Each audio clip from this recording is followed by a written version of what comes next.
హల్లెలూయా. దేవుని పరిశుద్ధ నామమునకు మహిమ కలుగునుగాక. దేవుని నామానికి స్తోత్రాలు. కూడిన మీదకు చెల్లిస్తున్నాను. సమయంలో దేవుని వాక్యాన్ని మనం ధ్యానం చేద్దాము. మనం చదువుకున్న ఈ కీర్తన భాగంలో మొదటి వచనంలో మనం గమనించినట్లయితే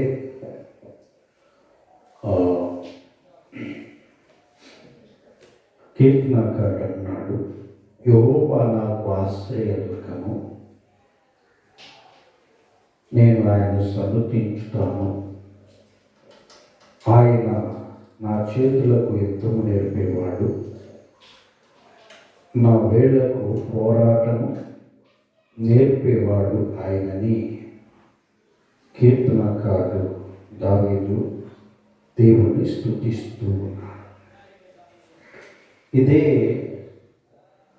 విషయాన్ని గురించి పౌలు గారు దేవుని పరిచర్యలో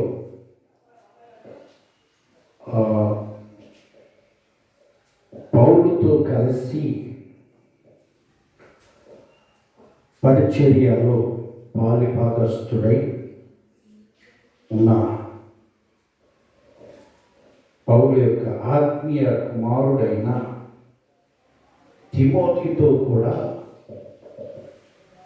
ఈ మాటల గురించి ఆయన వివరిస్తూ ఉన్నాడు. తిమోతికి రాసిన 2వ పత్రిక 2వ అధ్యాయం మొదటి 6 వచనాలు మనం చదువుకున్నాం. తిమోతికి రాసిన 2వ పత్రిక 2వ అధ్యాయము మొదటి 6 వచనాలు. నా కుమారుడా, క్రీస్తు యేసునందున్న కృపచేత బలవంతుడవు కను. నీవు అనేక సాక్షుల ఎదుట నా వలన వినిన సంగతులను ఇతరులకు బోధించుటకు సామర్థ్యము గల నమ్మకమైన మనుషులకు అప్పగింపుము. క్రీస్తు యేసు యొక్క మంచి సైనికుని వలె నాతో కూడా శ్రమను అనుభవించుము.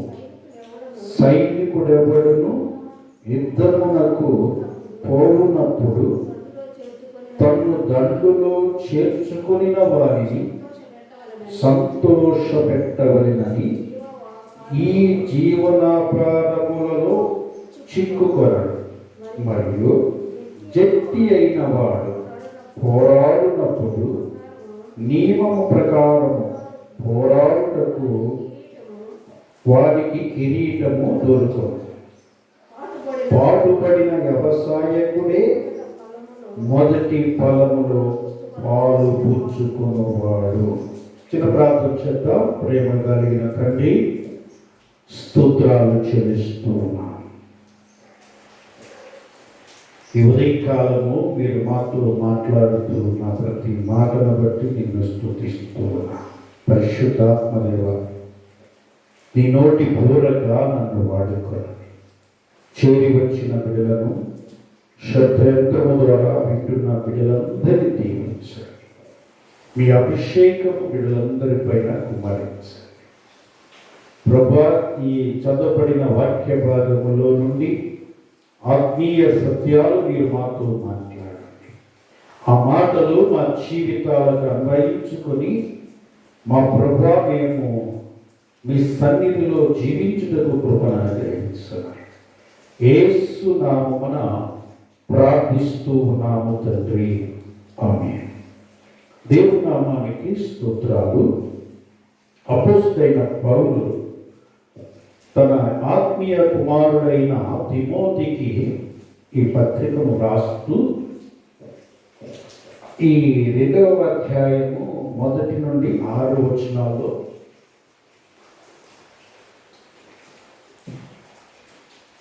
దేవుని యొక్క పనిని గూర్చి, దేవుని యొక్క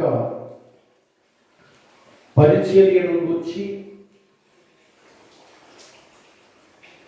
చేయవలసిన కార్యాలను గురించి, చిత్తపరచవలసిన వ్యక్తులను గురించి, ప్రకటించవలసిన వారిని గురించి, ఎవరికి ప్రకటించాలో వారిని గురించి కూడా ఈ యొక్క భాగములో పౌలు గారు తిమోతికి తెలియజేస్తూ వచ్చారు. పోయిన వారం మనము ఒక విషయాన్ని ధ్యానం చేశాం.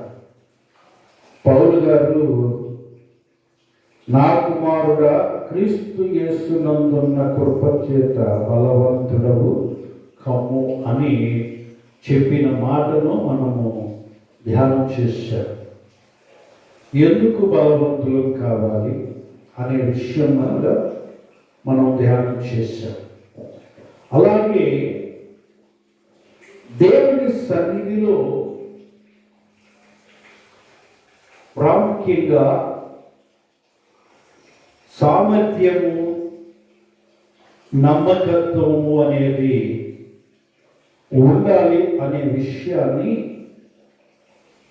పౌలు గారు తిమోతికి తెలియజేస్తూ ఉన్నారు.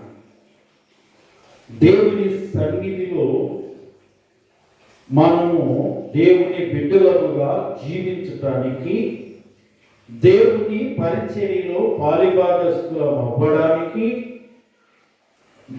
దేవుని పని చేయడానికి, పరిచర్య చేయడానికి ప్రాముఖ్యమైన మూల సూత్రాలు రెండు పౌలు గారు తిమోతికి తెలియజేస్తూ ఉన్నారు. అవి ఏంటంటే, ఒకటి సామర్థ్యత, రెండవది నమ్మకత్వము. ఏముండాలంట?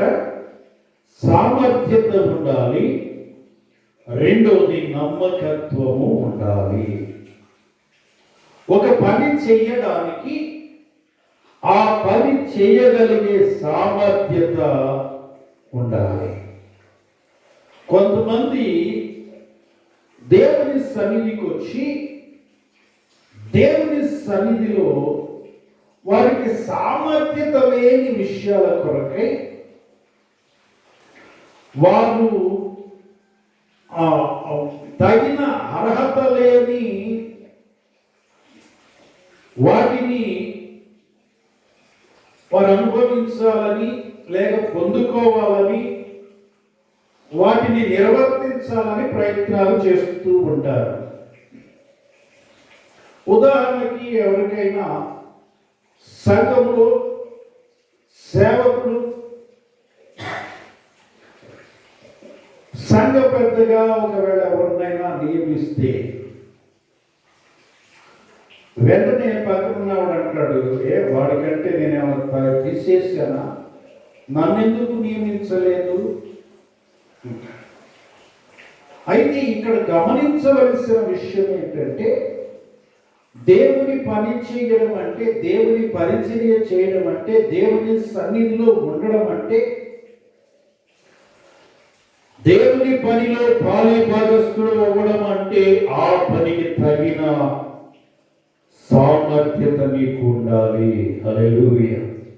నీకు సామర్థ్యత లేని పని కొరకు పాకులాడవద్దు. ఇక్కడ చెప్తున్న మాట ఏంటంటే, నువ్వే పని చేయకుండా ఉండమని కాదు, లేకపోతే నువ్వు చేయలేని పనుల కొరకు పాకులాడి పని కాదు. నువ్వు ఏ పని చేయగలవో, ఏ పని చేయగలిగే సామర్థ్యత నీకున్నదో దానిలో నమ్మకంగా ఉండాలి. దేవునికి స్తోత్రం. ప్రార్థించే సామర్థ్యత నీకుంది. దేవునికి స్తోత్రం. ఆ ప్రార్థించే సామర్థ్యత దేవుడు నీకు ఇచ్చాడు. ఆ ప్రార్థించే విషయంలో నమ్మకంగా ఉండాలి. పాటలు పాడే సామర్థ్యత నీకు ఇచ్చాడు దేవుడు. పాటలు పాడే విషయంలో నమ్మకంగా ఉండాలి. పరిచర్య చేసే సామర్థ్యత నీకు ఇచ్చాడు దేవుడు. పరిచర్య చేయడంలో నమ్మకంగా ఉండాలి. సువార్త ప్రకటించే సామర్థ్యత నీకు ఇచ్చాడు దేవుడు.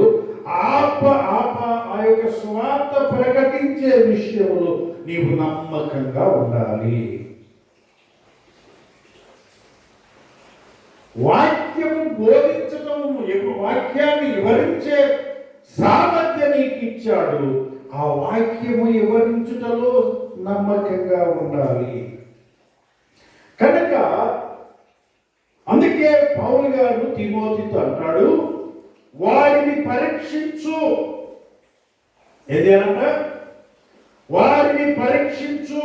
వారు అనిందులైతే వారికి ఆ పని అప్పగించమన్నాడు. దేవునికి స్తోత్రం. దేవుని పని చేయడానికి నీకు అర్హత లేని పని కొరకు ప్రయాసపడి ఆ తర్వాత ఆ పని పాడు చేసి అబాస్పాలవ్వడము కంటేనో నీవు చేయగలిగిన పనిని ఎన్నుకొని ఆ పనిలో నమ్మకంగా ముందుకు వెళ్ళి దేవుని మహిమపరిచి ఇతరుల మనుషుల చేత ప్రశంసలు అందుకోవడం అనేది గొప్ప ఆశీర్వాదం. నీకు అర్హత లేని పనిలో, నీ సామర్థ్యత లేని పనిని నీవు కావాలని ఏర్పరచుకొని అది చేయలేక ఆ పని చెడగొట్టి దేవుని పని పాడు చేసి ప్రజల చేత నీవు దూషింపబడ్డము, అది ఎంత దుర్భరమైన పరిస్థితో. కనుక ప్రియ సహోదరుడా, సహోదరి, ఇక్కడ మనం గమనించుకోవలసింది ఏంటంటే, ఈ పని చేయటకు నేను సమర్థుడనా? ఆ సామర్థ్యము నాకున్నదా లేదా అని పరీక్షించుకోవాలి. కనుక నీకు అప్పగించిన పనిలో మొదట సామర్థ్యతను గుర్తించాలి. ఆ తర్వాత ఆ పనిలో నమ్మకంగా ముందుకు వెళ్ళాలి. ఈ నమ్మకంగా సామర్థ్యత కలిగి నమ్మకంగా పనిచేసే విషయంలో పౌలు గారు 3 వ్యక్తులను మనకు గుర్తు చేస్తూ ఉన్నాడు. ఆ 3లో ఒకరు సైనికుడు, రెండవది జట్టి అయిన వాడు, మూడవది వ్యవసాయకుడు. మొదటి వ్యక్తిని గురించి మనము ఈ పూట ధ్యానం చేద్దాము. పోరాటము చేయడానికి దేవుని సన్నిధిలో సైనికుడు చేసే పనేంటి? సైన్యములో సైనికుని యొక్క పని ఏంటి అంటే, సైనికుడు తాను తన ఎదుటనున్న శత్రు సైన్యముతో ప్రాణాలకు తెగించి పోరాడాలి. రెండవది, తను నియమించిన వానికి నమ్మకంగా ఉండాలి. అతని సంతోషపెట్టుటకు, తన యజమాని సంతోషపెట్టుటకు ఈ లోక సంబంధమైన వాటితో రాజీ పడకూడదు. ఒక సైనికుడు ఈ లోక సంబంధమైన డబ్బు కోసమో పదవి కోసమో ఆశపడి ఆ సైన్యము యొక్క రహస్యాలు శత్రువుకు గనక తెలియచేసినట్లయితే ఆ రాజ్యము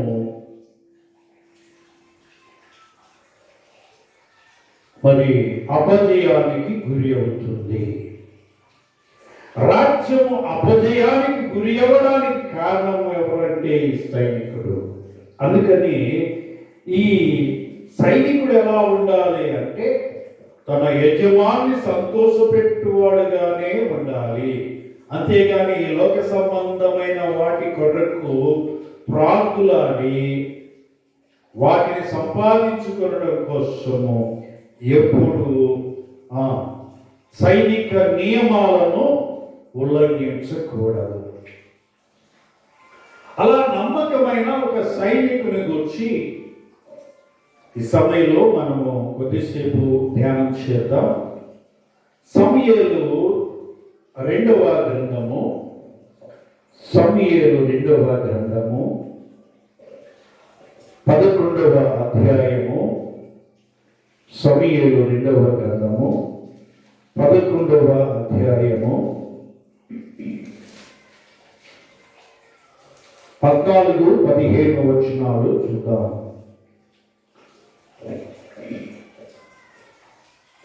సమూయేలు రెండవ గ్రంథము 11వ అధ్యాయము 14-15 వచనాలు. ఉదయమున దావీదు యుద్ధము మోపుగా జరుగుచున్న చోట ఊరియాను ముందు పెట్టి, అతడు కొట్టబడి హతమగునట్లు నీవు అతని యుద్ధ నుండి వెళ్ళిపోమని యోవాబుకు ఉత్తరము రాసి ఊరియా చేత పంపించెను. ఇక్కడ మనం గమనించినప్పుడు దావీదు ఇశ్రాయేలు దేశమునకు, ఇశ్రాయేల్ ప్రజలకు ఆయన మహారాజు అయి ఉన్నాడు. యోవాబు ఇశ్రాయేల్ సైన్యమునకు సైన్యాధ్యక్షుడై ఉన్నాడు. ఊరియా ఇశ్రాయేల్ సైన్యములో ఒక ప్రాముఖ్యమైన నాయకుడై ఉన్నాడు. ఈ ఊరియాని గురించి మనము గమనించినట్లయితే దావీదు యొక్క యుద్ధ యోధులు ఉన్నారు. వారిలో 37 మంది యుద్ధ యోధులు ఉన్నారు. ఆ 37 మంది యుద్ధ యోధులలో ఊరియా ఒకడై ఉన్నాడు. దేవునికి స్తోత్రం, హల్లెలూయా. ఊరియా దావీదు సైన్యములో యుద్ధ యోధుడు. యోవాబు సైన్యమునకు అధ్యక్షుడు. దావీదు రాజ్యమునకు రాజు. ఈ యూరియా గురించి కనుక మనం గమనించినట్లయితే ఇతడు ఇత్తీయుడై ఉన్నాడు. ఇత్తీయుడు అంటే అన్యజనుడు అన్నమాట. ఇతడు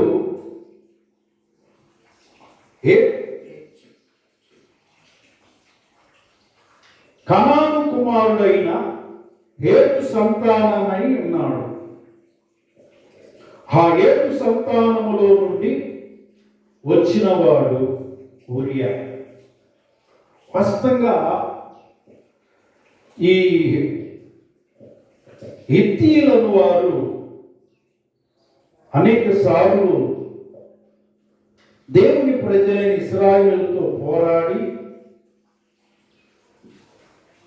చాలా సార్లు వారిని ఇబ్బంది పెట్టిన వారై ఉన్నారు. వీరు మొదట ఓ గొప్ప జనాంగముగా ప్రారంభమయ్యారు. హిత్తీయులు అనేవారు మొదట్లో గొప్ప జనాంగంగా ఉన్నారు.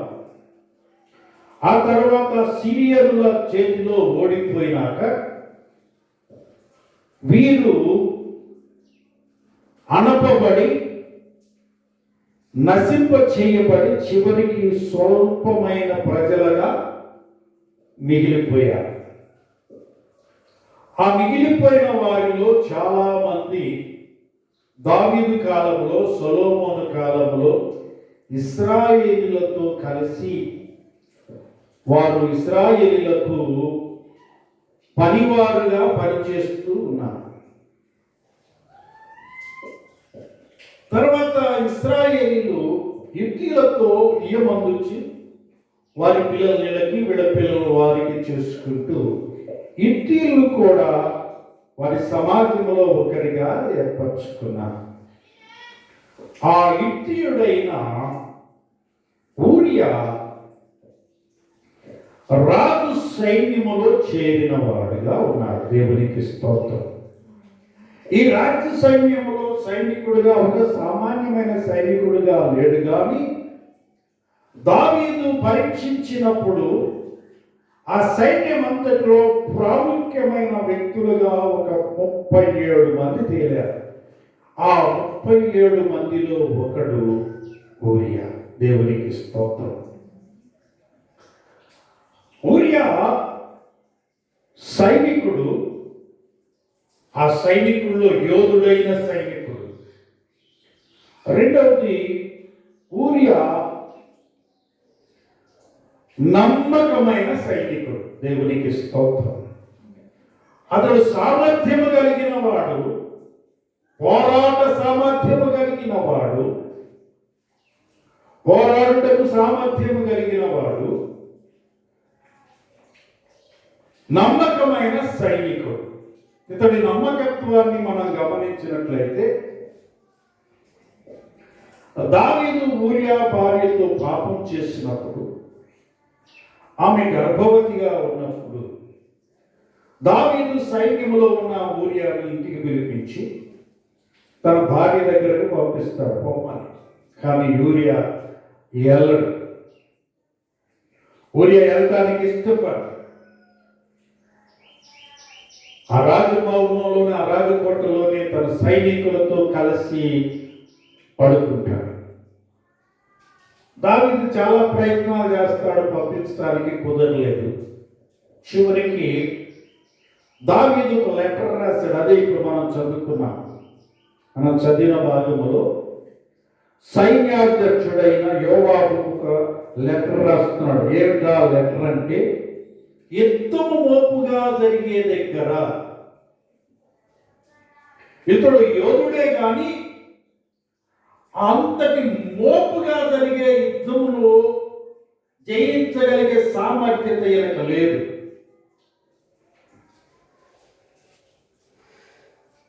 యుద్ధము మోపుగా జరుగుతూ ఉన్న దగ్గర అతన్ని యుద్ధానికి ముందుంచు, సైన్యం కంటే ముందుంచి నీవు అక్కడి నుంచి వెళ్ళిపో.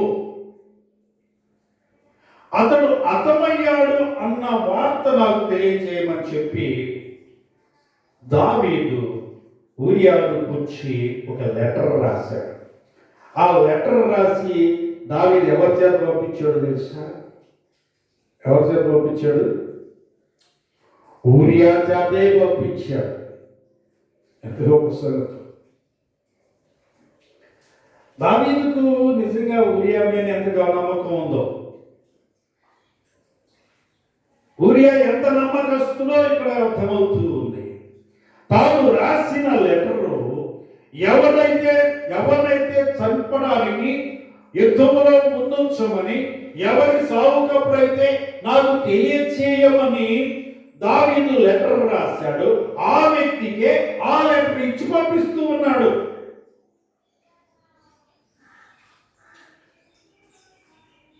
నిజంగా ఊరియా ఎంత నమ్మకస్తుడంటే, ఒకసారి రాజు ఈ లెటర్లో ఏమి రాశాడో అని చెప్పి ఆ ఉత్తరాన్ని గనక తీసి చూసి ఉంటే ఏం జరిగి ఉండేది?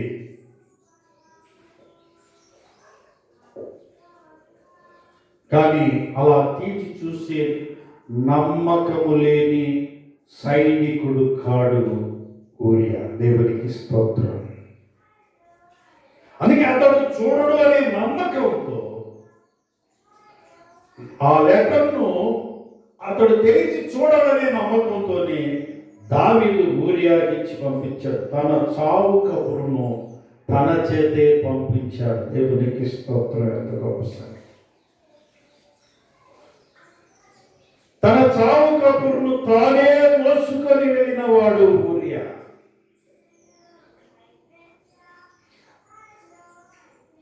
అంటే ఎంత నమ్మకమో!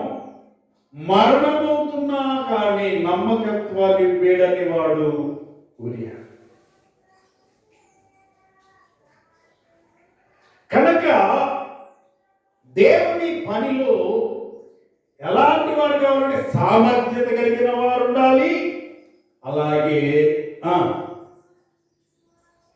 నమ్మకమైన వారై ఉండాలి. నువ్వు నియమించేటప్పుడు ఆ పని చేయడానికి సామర్థ్యం ఉన్నదా లేదా అని చూడాలి.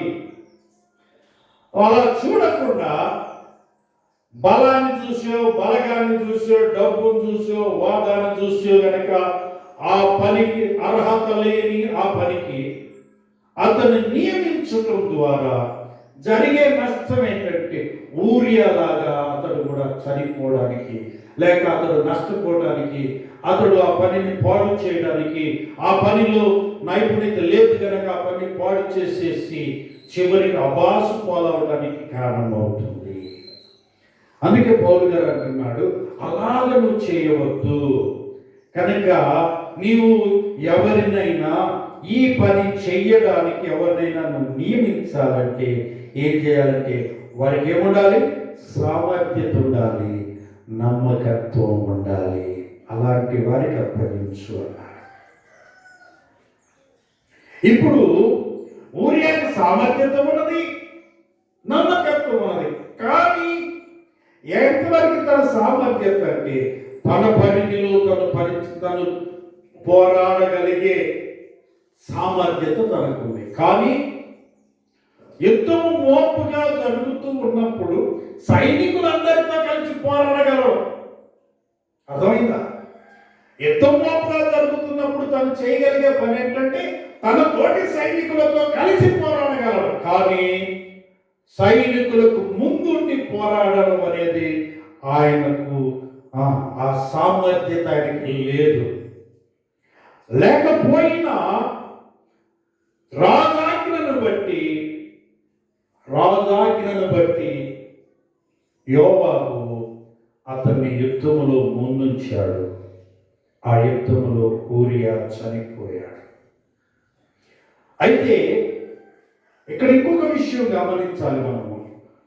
ఆ ఊరియా యొక్క నమ్మకత్వము, ఆ ఊరియా యొక్క తెగింపు, ఆ ఊరియా యొక్క త్యాగము మనం గమనించినట్లయితే యోవాబు ఆ యుద్ధంలో ఇక్కడ మోపుగా యుద్ధం జరుగుతుంది. ఆ యుద్ధంలో నీరే ముందుండి ఈ సైన్యాన్ని నడిపిస్తూ యుద్ధం చేయాలి అన్నప్పుడు ఊరియా తన యజమానుని మాటకు లోబడ్డాడు. దేవునికి స్తోత్రం. తన ప్రజల రక్షణ కొరకు తన ప్రాణాలు పెట్టడానికి ముందుకు వెళ్ళాడు. అయ్యా, ఇందులో నాకు సామర్థ్యత లేదు, నా వల్ల కాదు అని వెనుదిరగలేదు. యజమానుని ఆజ్ఞకు బద్ధుడయ్యాడు. తనకు సామర్థ్యత లేకపోయినా నిలబడి యథార్థంగా పోరాడాడు. ఆ పోరాటంలో మరణాన్ని ఆయన అలంకరించాడు. దేవునికి స్తోత్రం.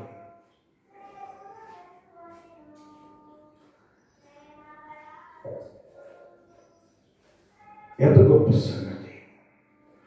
మరణాన్ని ఆహ్వానించడానికైనా సిద్ధపడ్డాడు, కానీ తప్పించుకోవడానికి ఊరియా ఇష్టపడలేదు. ఈ పని నేను చేయడానికి నాకు శక్తి సాలదు, దీనిలోకి ఈ పని చేయడానికి నేను పూనుకుంటే నాకు నష్టం జరుగుతుంది, కష్టం వస్తుంది, నా ప్రాణాలే పోతాయి అని తెలిసి కూడా మారు మాట్లాడకుండా తన యజమానుడు చెప్పినట్లుగా ముందుండి సైన్యాన్ని నడిపిస్తూ యుద్ధములో ముందుకు వెళ్ళాడు. మరణాన్ని పొందాడు. దాన్ని యుద్ధములో చనిపోయిన వానికి అంటాడు వీర మరణము పొందాడు అంటాడు. దేవునికి స్తోత్రం. ఏ మరణం పొందాడంట? వీర మరణము పొందాడు. అతడు వీరుడుగా పోరాడాడు, నమ్మకస్తుడుగా పోరాడాడు, లోబడేవాడిగా పోరాడాడు. ఆ పోరాటములో తన రాజు క్షేమం కొరకు, తన సైన్య క్షేమము కొరకు, తన ప్రజల క్షేమము కొరకు, తన దేశ రక్షణ కొరకు తన ప్రాణాలను ప్రణముగా పెట్టాడు. అందుకే నమ్మకమైన సైనికుని వలె. ఎలా ఉండాలంట? నమ్మకమైన సైనికుని వలె పోరాడాలి. నమ్మకమైన సైనికుని వలె. ఊరియా నమ్మకమైన సైనికుడు. నమ్మకమైన సైనికుడు. సోమరిపోతు కాడు. ఈరోజు చాలా మంది సంఘాలలో సోమరిపోతులకు పనులప్పచెబుతున్నారు. వాళ్ళు చేయరు, చేసేవారిని చెయ్యలేరు. సోమరిపోతులకు, పని చేతగాని వారికి ఏంటి వారికి చొల్లు కబుర్లు చెప్పుకుంటూ తిరిగే వారికి దేవుని పనిని అప్పగిస్తూ ఉన్నారు. వారు చేయకుండా పనిని చెడగొడుతూ ఉన్నారు. ఒకవేళ వాళ్ళ నమ్మకస్తులైతే వాళ్ళకి అప్పగించడం మంచిదే, కానీ నమ్మకస్తులైతే ఏం చేస్తారంటే వాళ్ళు ఒకవేళ ఆ సోమరులైనా నమ్మకత్వాన్ని బట్టి పనిచేస్తారు. ఒకవేళ సామర్థ్యత లేకపోయినా నమ్మకంగా తాను చేయగలిగిన వారికి చేస్తూ వస్తారు. కానీ అపనమ్మకస్తులైన వారికి పని అప్పగించితే వారు చెయ్యరు, చేసేవారిని చెయ్యలేరు, పని చెడగొట్టి పక్కన పెడతారు. వారు చెయ్యరు. ఎవరైనా చేస్తూనే చేయగలరంటారు. ఎందుకంటే తాను చేయకుండా ఒక ఎదుటి వాడు పనిచేస్తే ఎక్కడ యజమానుడు తను మెచ్చుకుంటాడో, నేనెక్కడ వాడికంటే తక్కువైపోతాను అనే విధితో తను చేయడు, చేసేవాడిని చేయలేడు. అందుకే పెద్దోళ్ళకు మాట అంటారు, అమ్మ పెట్టదు అడుగు తిననీయదంట.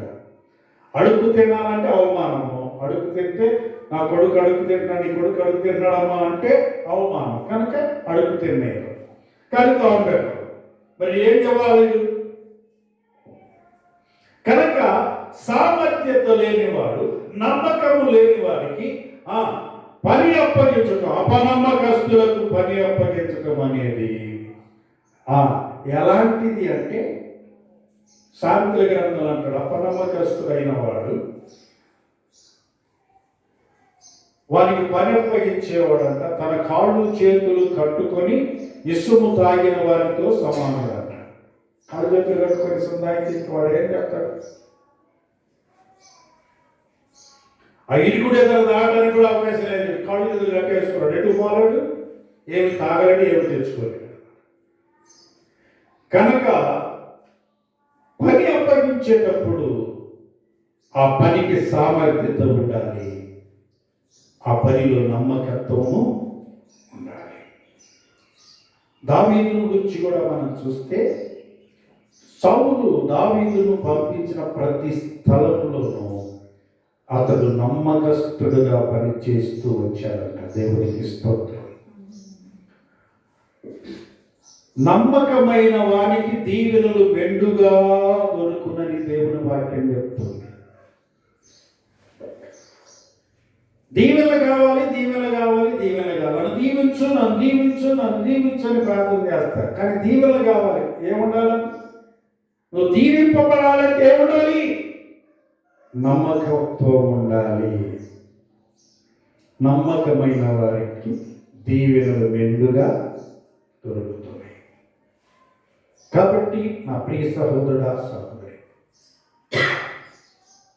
పౌలు గారు చెప్తున్నాడు తన తిమోతితో, నీకు నేను అప్పగించిన పనిని ఇతరులకు సువార్త ప్రకటించడానికి నీవేం చేస్తావంటే, నీ సంఘములో ఉన్న వారిలో యోగ్యులైన వారిని, సామర్థ్యత కలిగిన వారిని, నమ్మకంగా ఉన్న వారికి ఆ పని అప్పగించు. వారిలో ఏముండాలి? నమ్మకత్వం ఉండాలి, యోగ్యత ఉండాలి. ఈ రెండు ఉన్న వారికి ఆ పని అప్పగించు.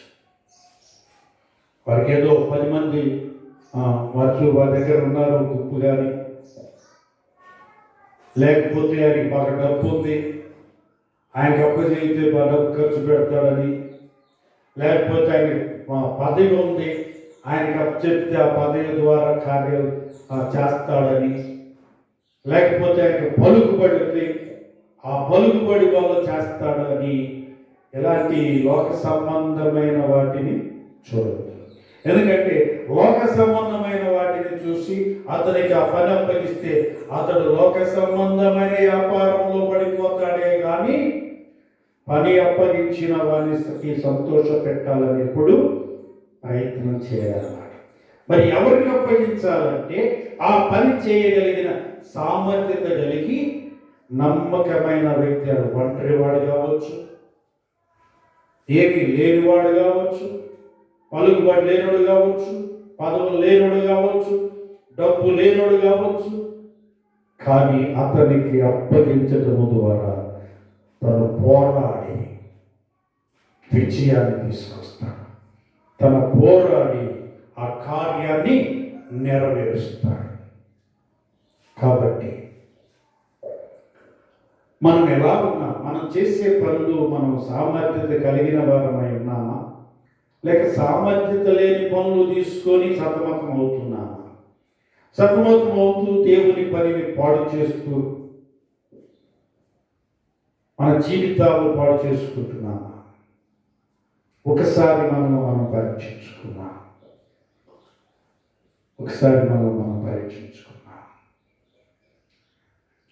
నమ్మకం చాలా ప్రాముఖ్యమైనది.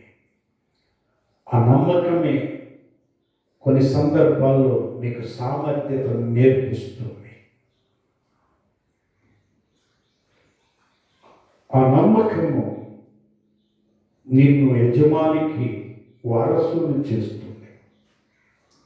ఆ నమ్మకము నిన్ను దీవెనలకు పాత్రుని చేస్తుంది.